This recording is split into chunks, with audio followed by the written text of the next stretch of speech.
না, আজকে বন্ধুকে খুশির খবরটা দিতেই হবে। গ্রামের যাবা পাশে না হালাই মনে আসতো কোনো যাবার নিয়ে আইতাছে। হালাই মনে হয় আজকে কোনো চাপা নিয়ে হবে, ওর এতে কোনো বিশ্বাস নেই। মনে কি অবস্থা, কেমন আছো?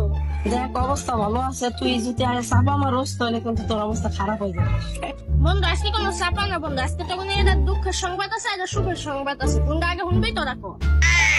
পক্কা দিনকাল তো ভালো না, সুখ সংবাদটাই হই। হ্যাঁ ফাইন, তুই তো ঠিকই কইছস। রায়ন তুই সুখের সংবাদটাই কর। বন্ধু সুখের সংবাদ হইলে এইটা, আমার আব্বু তখন 50,000 টাকা দিতে চাইছে, তখন কক্সবাজার টুরে যাওয়ার লোক। তোর কিপটা ভাবে এত ভালো হলো কবে রে? বন্ধু তোকে এত কোনো টাকা দিতে চাইছে, হ্যাঁ আর কিপতে কইস না, হ্যাঁ আমার আব্বু আস্তে আস্তে ভালো হইতাছে। আচ্ছা ঠিক আছে, ভাই দুঃখের সংবাদটাই কর। বন্ধু দুঃখের সংবাদ হইলে এইটা, আমার আব্বুর হইলো অনেক বড় একটা রোগ হয়েছে, আমার আব্বুর চিকিৎসা করানোর জন্য 3 লাখ টাকা লাগবে, আমার আব্বু তোদের টাকাটা দিতে পারবে না। खत्म। Bye bye Tata.